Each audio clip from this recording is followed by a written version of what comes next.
Matapos ang eksperimentong ginawa ni Hulkenberg na naging dahilan ng posibleng tuluyang pagkamatay ng private soldier ni Prince Benjamin na si Shikaku, ay ngayon ay ire-review na natin ang Chapter 387 o ang Episode 48 ng ating Dark Continent series. Sa wakas, masasaksihan na natin ang buong paliwanag kung bakit buhay pa rin itong si Prince Tseredyk matapos ang ginawang pagbaril ni Theta sa kanya. Maiintindihan nyo rin dito mga kaibigan ang napaka-overpowered na ability ng 4th Prince Tseredyk at marami pang matitinding revelasyon. Kaya naman this is Mr. AI Anime at huwag na nating patagalin pa. Let's go! Ang pamagat ng ating chapter ngayon ay Recreation. Nagsimula ang eksena pabalik sa mga oras kung saan sinimula na ni Theta Loon ang Zetsu training ng Prinsipe Tseredyk. Dito sa room 104, maririnig si Theta na nagsasabing, "Ipikit niyo po ang inyong mga mata at mag-focus." Ayon pa sa kanya, ang pagme-make ng Zetsu ay mahirap, ngunit habang nakikinig ang prinsipe sa paligid, kailangan daw niyang i-maintain ang kanyang Zetsu habang sinusunod ang lahat ng instruction ni Theta at dapat ay patuloy niyang nasasagot ang mga tanong nito nang hindi naaabala sa mga ingay o anumang kaganapan sa paligid. Ayon pa sa kanya, kailangan daw i-maintain ng prinsipe ang Zetsu sa loob ng 60 minutes at habang ginagawa niya yon ay mararamdaman daw talaga ng prinsipe na ang 60 minutes ay parang napakatagal na panahon. Matapos ang mga salitang iyon, nagsimulang mag-meditate ang prinsipe. Sa isipan naman ni Tseredyk, sinabi niya, "Pero unless unti-unti kong isasarado ang aking aura node simula sa kaduluduluhan ng aking katawan, magiging unstable talaga ang aking Zetsu. Mahirap i-shutdown ang aura sa buong katawan ng sabay-sabay." Habang patuloy ang kanyang pagpo-focus, eventually ay nagtagumpay na rin si Prince Tseredyk sa pagsasara ng lahat ng kanyang aura nodes at wala na talagang aura na lumalabas mula sa kanyang katawan. Habang patuloy siyang nakapikit, bigla na naman siyang nakakita ng isang kakaibang vision, tila parang static sa isang lumang telebisyon mga kaibigan. Sa vision na ito, makikita ang ibang angle ng kasalukuyang training niya kasama si Theta. Nang makita ito ni Tseredyk, napasabi siya sa kanyang isipang, "Ha? Ano ito?" Maya-maya pa sa vision na ito, makikita si Theta na nagsasalita at sinasabing, "May aura po sa iyong left shoulder, mahal na prinsipe. Kailangan niyo pong umulit." Nasagot naman ni Tseredyk sa vision na yon ng, "Napaka-harsh mo naman." Ngunit tugon ni Theta, "Mas harsh pa riyan ng mga makakalaban mo sa hinaharap." Hindi na sumagot ang prinsipe at nag-focus na lamang muli sa vision. Maya-maya pa habang nakatingin si Tseredyk sa kanyang nakikita, bigla na namang naging static muli ang imahe at tuluyang naglaho ang vision na yun. Kaya napasabi rito si Tseredyk, "Ano yun? Isang panaginip ba?" Sabay, idinilat niya ang kanyang mga mata at nahinto ang kanyang Zetsu training. Nagulat naman dito si Tseredyk nang biglang sabihin ni Theta, "May aura po sa iyong left shoulder, mahal na prinsipe. Kailangan niyo pong umulit." Habang nagtataka siya, tinanong niya si Theta, "Theta, may napansin ka bang kakaiba sa akin ngayon?" Ngulit imbis na sagutin siya, tinitigan lang siya ni Theta at pagkadapos ay sinabi lang ulit nito, "Kailangan niyo pong umulit." Dito na painis na tanong ni Tseredyk, "Oy, nakikinig ka ba?" At muli, iyon din ang eksaktong sagot ni Theta. "Mas harsh pa riyan ng mga makakalaban mo sa hinaharap." Mga salitang ikinagulat ng prinsipe dahil familiar ito. Iyon mismo ang mga linyang narinig niya sa vision kanina. Kaya sa kanyang isipan, napaisip si Tseredyk, "Nagbabatuhan lang ba kami ng parehong linya? Ano itong nangyayari?" Pero parang hindi raw naririnig ni Theta ang kanyang mga sinasabi ngayon. Pero higit pa ron, ang mga sinabi raw ngayon ni Theta ay ang same exact words na sinabi nito sa kanyang nakitang vision kanina. Kaya napaisip si Tseredyk sa kanyang isipan na hindi raw pala panaginip ang kanyang nakita kanina, kundi isang vision pala o prediction sa future. Habang tulala ang prinsipe, tinanong naman ni Theta kung may problema ba siya. Sagot naman ni Tseredyk, "Wala, never mind." Matapos ang tanong na iyon, napansin ng prinsipe na bumalik na raw sa normal si Theta. Nagre-react na ito base sa kanyang mga ginagawa ngayon. Kaya napaisip si Tseredyk na ang nangyari kanina, kung saan parang dinidedma lang siya ni Theta, ay tila isang daydream state kung saan hindi nakikita ni Theta ang mga ginagawa niya o naririnig ang kanyang mga sinasabi. Ayon kay Tseriednik, ang daydream na yon ay tumatagal lamang ng 10 seconds. Pagkatapos ng 10 seconds, bumabalik na sa normal si Theta, gaya na nangyari kanina. At ayon pa sa prinsipe, kung ang nakita raw niya ay isang tunay na precognition, ibig sabihin ay talagang nakikita niya ang mga eksena sa hinaharap. Sinubukan daw ulit ni Tseriednik na baguhin ng kanyang mga kilos kumpara sa nakita niya sa vision. Ngunit kahit nag-iba siya ng galaw, hindi pa rin raw ito napansin ni Theta. At patuloy lang itong umaayon sa nakikita niya sa vision. Ang mga sinasabi ni Theta ay pareho pa rin sa mga salitang nakita niya kanina sa kanyang vision. Eksaktong pareho. Ayon pa sa kanya, gusto niyang subukan muli upang malaman kung ano nga ba ang nangyayari. Kasi ang static vision na nakita niya kanina, sa sandaling ipinikit niya ang kanyang mga mata at na-achieve ang state of Zetsu, ay posibleng nagsisilbing signal na magsisimula na ang kanyang vision sa future. At kapag may isa pang static vision na lumabas pagkatapos ng 10 seconds, napapansin daw niyang hindi siya makakilos habang tinitingnan niya ang vision na iyon. Kung ganung araw, delikado para sa kanyang ability na ito, dahil habang tinitingnan niya ang vision ng future, ay defenseless siya sa real world. Pero ayon din sa kanya, kung ito nga talaga ang kanyang ability, kung saan nakakakita siya ng 10 seconds into the future, sa tingin niya ay ang 10 segundong iyon ay tumatagal lang ng less than a second sa totoong mundo. Matapos niyan, pumasok muli si Tseriednik's state of Zetsu at pumikit. Muling naging static ang kanyang vision, at nang magbalik, nakita na naman niya ang mga eksena sa hinaharap. Ngayon ay pinakiramdaman niya ang sarili at sinabi niya na hindi niya talaga magalaw ang katawan niya kapag nagsimula na ang 10-second vision. At habang nakatingin siya sa vision, tinanong ni Tseriednik sa kanyang sarili kung magpapatuloy pa ba ang vision na iyon kung ipagpapatuloy pa rin niya ang kanyang Zetsu. Maya-maya, matapos ang 10-second vision, naging static muli ang kanyang panangin, pero hindi niya pa rin inihinto ang kanyang Zetsu o ang pagpikit ng kanyang mga mata. At habang tuloy-tuloy ang static vision, napaisip si Tseriednik kung hanggang doon na lang ba ang nakikita niya. Ngunit laking gulat niya nang matapos ang static na imahe ay muli siyang nakakita ng panibagong vision sa hinaharap. Isang continuation ito ng nakita kanina ni Tseriednik at this time ay may kakaiba na rin sa vision na ito. Kasi nararamdaman na raw niya ngayon na nakagagalaw na siya habang tinitignan niya rin ang vision sa kanyang isipan. Bukod pa roon, nararamdaman niya rin na nag-a-add na ang oras sa real world, hindi tulad noong una na habang tinitignan niya ang unang vision ay hindi siya makagalaw at tila humihinto rin ang oras. Ngayon, iba na raw ang sitwasyon. Dahil nararamdaman na ni Tseriednik na si Theta ay nasa kanyang harapan in real time pero ang kanyang nakikita sa vision ay 10 seconds into the future pa rin. Kaya base sa obserbasyon niyang ito, napagtanto ni Tseriednik na ang 10 segundong vision na nakikita niya right after ma-activate ang kanyang Zetsu ay tinatawag niyang ephemeral 10 seconds. Isang state kung saan ipinapakita raw nito ang hinaharap 10 segundo bago pa ito mangyari. At kapag nagtapos na ang 10-second vision na iyon at kung maaalala niya ang nakita, ay makikita niyang kumilos na si Theta sa real world. Kaya kung tama ang kanyang hinala, pagkatapos ng 10 seconds sa kanyang vision, ay kikilos naman si Theta in real time, eksaktong gaya ng nakita niya sa hinaharap. Maya-maya pa, habang nagpapatuloy ang vision, makikita ni Tseriednik sa loob nito na lumapit si Theta sa kanya, dala-dala ang isang tasa. Kaya napaisip si Tseriednik sa kanyang isipan, napakasadista mo talaga, Theta. May bago na naman siyang natuklasan ngayon. At hindi nga nagtagal, in real time, naramdaman ni Tseriednik na lumapit nga si Theta sa kanya gaya ng nakita niya sa vision kanina. Kaya napasabi ang prinsipe na, ginawa nga ni Theta ang nakita ko sa vision kanina. Kaya tama raw ang kanyang hinala. Makalipas ang ilang sandali, sa sumunod na vision ay nakita naman ni Tseriednik na binitawan ni Theta ang tasa dahilan upang mabasag ito. Pagkatapos ang pagkabasag, agad namang binuksan ng mga guards ang pinto at tinanong kung ayos lang sila. Sagot naman ni Theta, ayos lang, nagtitraining lang kami ng prinsipe, wag ninyo kaming istorbohin. Habang tinitignan ni Tseriednik ang vision na yon, napaisip siya sa kanyang isipan, ang susunod niyang itetest ay ang reaksyon ni Theta. Wika pa niya, siya lamang daw ang may kakayahang baguhin ang hinaharap. Ayon sa kanyang nakita, sa loob ng 10 seconds ay mawawalan daw siya ng focus dahil sa pagkabasag ng tasa. Kaya hindi raw niya ma-maintain ng kanyang Zetsu.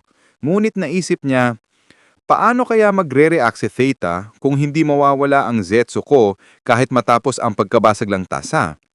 Kaya habang nagpapatuloy ang vision, nakita niya si Theta na nagsasalita at sinabing, Parang naging parte na rin ng training ng prinsipe ang pag-iistorbo ng mga guard sa atin. Pero sa ganitong estado, napakadali niyang maistorbo.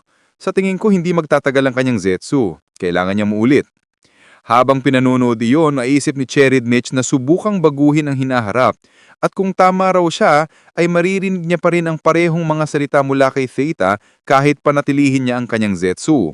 Kaya idinalat na ni Cheridnich ang kanyang mga mata upang baguhin ang hinaharap na nakita niya sa vision. Pagkatapos ng pagkabasag ng tasa, muli nga pumasok ang mga guards at kinamusta ang prinsipe.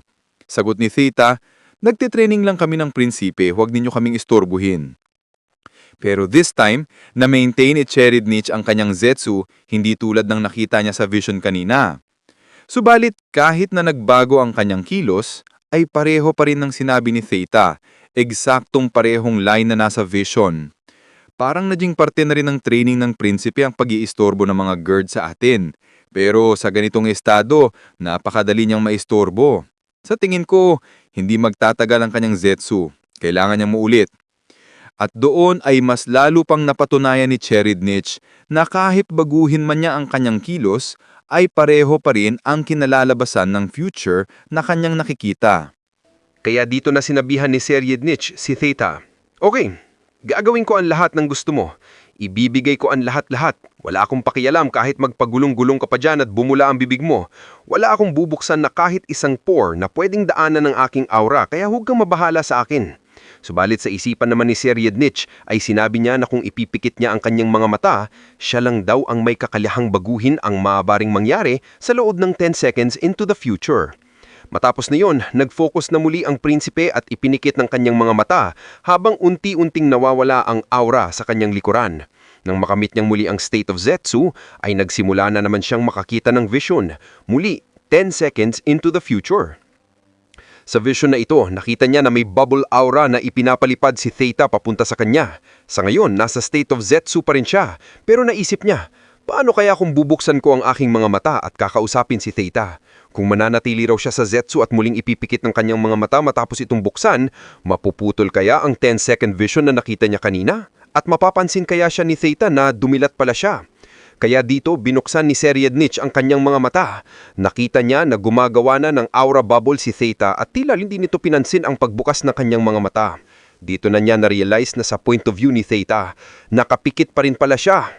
Ayon kay Cheridnich, 10 segundo raw pala ang gap bago mapansin ni Theta ang anumang galaw niya. Ibig sabihin, marireset ang kanyang kakayahang baguhin ang future. Kaya mapapansin lang ni Theta ang mga ginagawa ni Cheridnich matapos lumipas ang 10 seconds mula nang siya ay dumilat. Kaya nang tumama ang aura bubble ni Theta sa kanyang noo, ay nagsalita si Cheridnich, "Mahal kong Theta, ano bang nararamdaman mo sa akin?" Ngunit hindi ito sinagot ni Theta dahil sa kanyang pananingin nakapikit pa rin ang prinsipe. Kaya napangiti na lang si Cheridnich at sinabi, "Nakakatuwa naman ang ability kong ito." Maya-maya pa ay ipinikit muli ni Cheridnich ang kanyang mga mata at nagmask muli ang vision na kanyang nakikita. Sinabi pa niya sa kanyang isipan na gagaling dahil kung maaalala ng tao na sa harapan niya, sa loob ng 10 segundo ay may parte palaking saan binuksan niya ang kanyang mga mata. Sa kabas naman, naka-alerto pa rin ang mga guards habang patuloy na nakapikit at nagme-maintain ng Zetsu ang prinsipe. Sinabi pa niya na ipagpapatuloy niya ang ito hanggat kaya pa niya. Ngunit habang tinitignan niya ang vision, napansin niyang may kakaiba sa nakikita niya ngayon. Bumunot ng baril si Theta. Nagtaka si Cheridnich at sa kanyang isipan ay nasabi siya, "Ha? Hoy, Theta, anong ginagawa mo?" Kasabay niyon narinig ni Cheridnich sa vision ng announcement ng host. May surprise performance daw mula sa royal family. Isang concert na mapapakinggan ng mga nasa Tier 1 at Tier 2 areas. Maya-maya pa ay nakita niya sa vision na itinututok ni Theta ang baril sa kanya habang sa background ay naririnig ang announcement. Simulan na natin ang performance ng solo flute ni Melody. Sana'y mag-enjoy kayong lahat. Habang itunutok ni Theta ang baril sa kanya, ay napaisid si Cheridnich na, "Ha? Totoo ba ito, Theta? Bakit?" At bago pa siya makapag-react, ay binaril siya ni Theta sa vision dahilan para agad niyang idilat ang kanyang mga mata sa real world. Dahil sa takot at sa kanyang pagdilat ay makikita na nakatutok na ang baril sa kanyang harapan, kaya agad siyang lumayo dito at natumba mga kaibigan. Maririnig naman dito sa speakers ang nagsasalita ngayon na host na nagsabing ang unang performance ay isang solo flute mula kay Melody. Sana ay mag-enjoy kayo.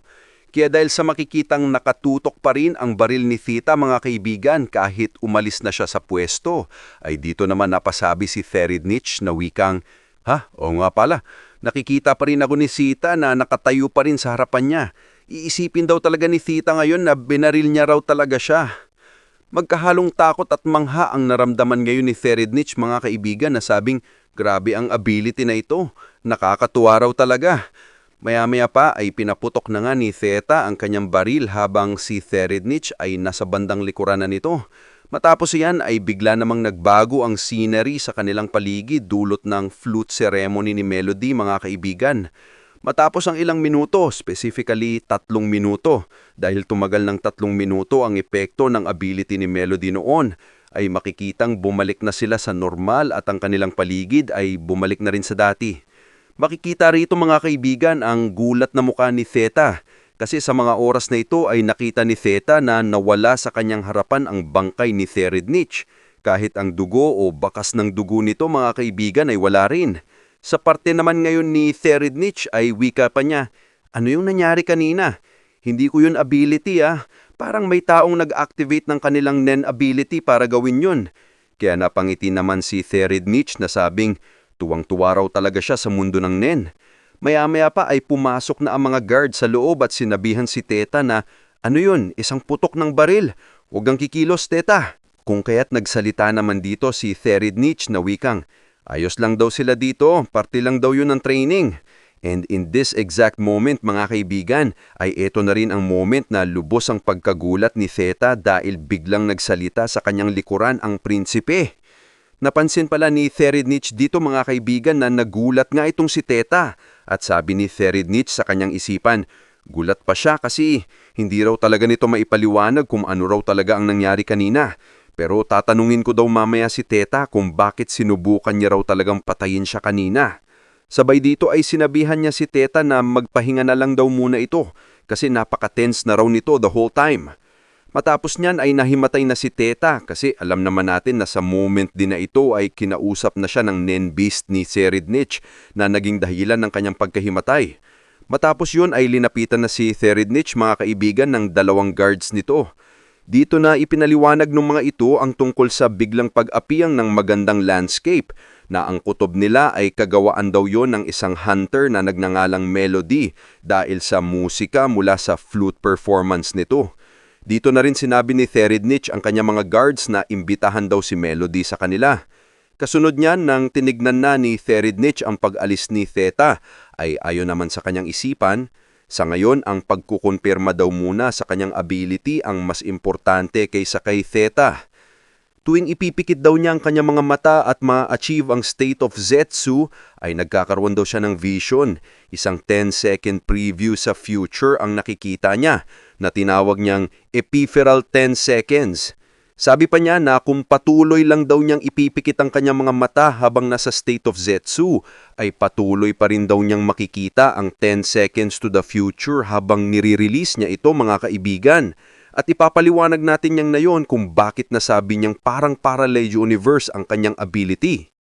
Kaya nga ayon pa kay Theridnich, nakumpirma niya na raw na pwede niya palang gamitin ang kanyang ability kahit ilang beses pa, gaya ng ginawa niya kanina na binuksan niya ang kanyang mga mata mga kaibigan at nagsalita pa kay Theta habang nagtitraining sila. Pero hindi iyon napansin ni Theta kanina mga kaibigan kasi bago pa man mag-reset ng kanyang ability, agad niyang inactivate muli ang kanyang ability para after sa 10 seconds reset, makikita pa rin ni Theta na nakapikit ang mga mata ni Theridnich at minemaintain pa rin ang Zetsu. Hindi alam ni Theta na within sa 10 seconds na nagdaan nakipag-usap pala si Theridnich at nakadilat ang kanyang mata. Ayon pa kay Theridnich, may problema naman daw sa kanyang ability na iyon. Para raw kasi ma-utilize niya ng husto ang ability, kailangan muna niyang i-address ang 2 problema nito. Una, ang time na ginugugon niya para mapunta ang kanyang sarili sa state of Zetsu. Pangalawa, ang skill na kinakailangan niya para ma-anticipate at makontrol ang paggamit ng ability. Kung hindi niya mapapabuti ang 2 fields na ito, maapektuhan ang lakas at halaga ng kanyang ability. Matapos ang buong paliwanag mga kaibigan ay sa isipan ni Sir Rednich, once na makontrol na niya ang Zetsu at Will, paniguradong madodominate niya ang labanan ng succession contest, pati na rin ang buong mundo. Sabay rito'y pinakita rin ang esena kung saan si Sov, na kasama niya sa training, ay sinabihan na dapat i-monitor ang time ng pagpikit at pagbukas ng mata ni Sir Rednich, at once na nagagawa niya ito in less than a second lamang, doon na raw sila pwedeng mag-park. Grabe ang lakas ng ability ni Sir Rednich mga kaibigan. Napakatinding threat talaga ito sa buong succession war at sa lahat ng kakalabanin niya. Kaya naman sa susunod mas magiging exciting pa ang mangyayari dahil hindi lang si Sir Rednich ang nag-i-improve sa field of Nen. Makikita na rin natin ang resulta ng Nen training na sinagawa ni Kurapika at ang patuloy na pagkilos ng bawat prinsipe at guards para manalo sa succession contest pati na ang marami pang iba. Dito nating tatapusin ang video sa last panel na ito mga kaibigan. Kung nagustuhan nyo ang video, pwede nyo itong i-like, comment at subscribe para sa mas marami pang videos like this. Maraming salamat. This is Mr. AI Anime and see you guys again on my next video.